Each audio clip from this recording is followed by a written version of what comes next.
સ્મશાન સંઘર્ષ સમિતિ દ્વારા ભોજ ગામના હિન્દુ સમાજના અગ્રણીઓ ન્યાયની માંગણી સાથે સૂત્રોચ્ચાર, પ્લેકાર્ડ અને પોસ્ટર બેનર સાથે જિલ્લા કલેક્ટરને આવેદનપત્ર આપી રજૂઆત કરી।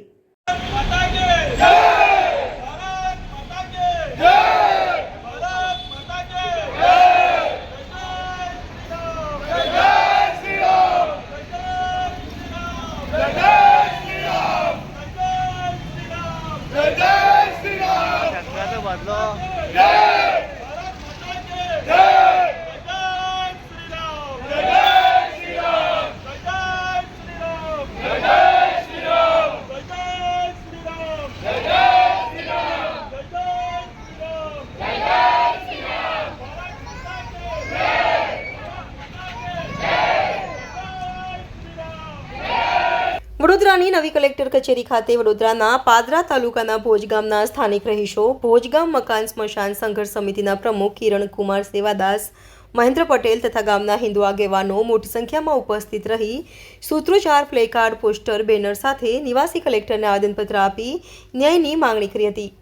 રજૂઆત કરી છેલ્લા કેટલાક સમયથી અમો હિન્દુઓને ચોક્કસ રીતે વિધર્મીઓ દ્વારા ટાર્ગેટ બનાવવામાં આવે છે અને હેનકેન પ્રકારે હુમલા કરવા, હિન્દુ સમાજની આસ્થા ઉપર પ્રહારો કરવા તેવા ચોક્કસ ષડયંત્રો વિધર્મીઓ દ્વારા ચલાવવામાં આવે છે અને અમો હિન્દુ પરિવારો તેનો વારંવાર સામનો કરી રહ્યા છીએ। એક વર્ષ પૂર્વે રામોત્સવમાં પણ વિધર્મીઓના ટોળાએ હુમલો કરી ગામના હિન્દુ નાગરિકોને ગંભીર રીતે ઘાયલ પણ કરવામાં આવ્યા હતા અને તેઓ વિરુદ્ધ ગુનો પણ દાખલ કરવામાં આવ્યો હતો અને ત્યારબાદ પણ નાની મોટી રીતે યનકેન પ્રકારે હેરાનગતિ કરવામાં આવે છે, જેથી સર્વ હિન્દુ સમાજનું આસ્થાનું કેન્દ્ર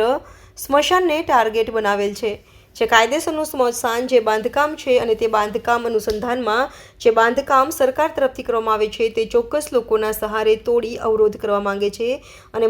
માત્ર હિન્દુ સમાજને કનડગત કરવાના હેતુથી જ આ કૃત્ય કરી રહ્યા હોય। સમાજના આસ્થાનું કેન્દ્ર સ્મશાન તેના ઉપર ખોટી રીતે આક્ષેપો કરી વિષયોનું અર્થઘટન કરી હેતુ બદલી માત્ર નુકસાન કરવા ઈચ્છતા હોય, તેથી આવા તત્વોની અટકાયત કરવામાં આવે એવી માંગણી સાથે સમગ્ર ભોજ ગામના હિન્દુ નાગરિકો જિલ્લા કલેક્ટરને આવેદનપત્ર આપી ન્યાયની માંગણી કરી હતી। અમે ભોજ ગામમાંથી આવ્યા છે અને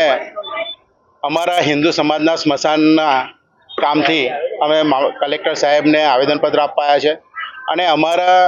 હિન્દુ સમાજના સ્મશાનને અંદર ગેરકાયદેસર રસ્તો માગે છે અને જે સરકારની ગ્રાન્ટ પ્રમાણે જે કામ થયેલું છે એને બી અટકાવવામાં આવે છે અને એને બી એવું કહે છે કે ત્યાં ગ્રાન્ટનું કામ ના કરી શકો અને ત્યાં અમને રસ્તો આપો। હવે ગેરકાયદેસર રસ્તો અમે કઈ રીતના આપીએ? એટલે અમારા હિન્દુ સમાજની ઉપર વારે ઘડીએ અમુક કિસ્સાઓથી ટાર્ગેટ કરવામાં આવે છે અને જ્યારે અમે કંઈક અમારું ધાર્મિક હિન્દુ સમાજનું કામ કરતા હોય તો એને અડચણરૂપ થવાનું, ગમે તે રીતના રોકાવાનું અને ગમે તે રીતના કામ કરવા નહીં દેવાનું, એ રીતના આ લોકોને એક જાતનું એક ન્યુસન્સ ઊભું થઈ ગયું છે અને જ્યારે અમે કંઈક આવું કાર્ય કરતા હોય, ધાર્મિક કાર્ય કરતા હોય તો બી આ લોકો કંઈક ને કંઈક અડચણરૂપ થાય છે। બસ અમારી જે જગ્યા છે હિન્દુ સમાજની એની અંદર અમે કોઈ જાતને કોઈને ગેરકાયદેસર રસ્તો ના આપી શકીએ।